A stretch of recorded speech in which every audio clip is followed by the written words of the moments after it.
Dnes si ukážeme, jak rychle vytvořit elegantní tabulku v Excelu, se kterou se bude snadno pracovat. Na tomto listu vidíme seznam účastníků školení, které naše firma pořádá. Této tabulce chceme dát hezčí formátování. Označíme oblast, ve které se vyskytují data. Klikneme na Formátovat jako tabulku na kartě domů.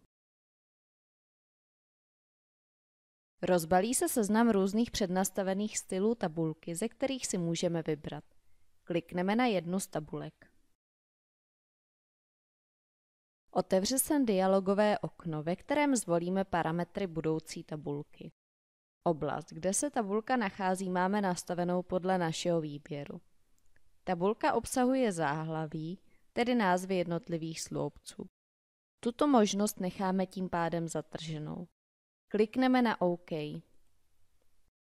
Tabulka se změní a objeví se karta Návrh. V té můžeme měnit jedním kliknutím grafickou podobu tabulky. Zároveň je možné nastavovat její další parametry. Jelikož jsou pro nás podstatná jména účastníků, která se nachází v prvním sloupci, zaškrtneme možnost první sloupec.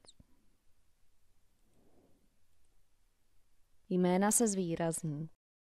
Protože máme u tabulky nastavené záhlaví, můžeme se v ní klidně pohybovat a názvy sloupců uvidíme stále nad ní.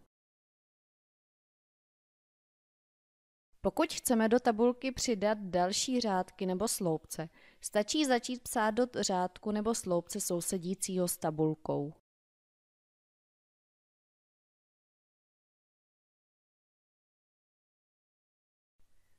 Formátování tabulky se na daný řádek či sloupec automaticky aplikuje.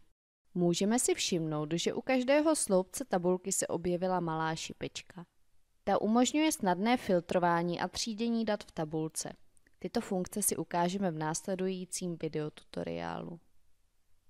Děkuji vám za zhlédnutí tohoto návodu. Pro další zajímavé tipy se podívejte na ostatní videa firmy Cloudforce.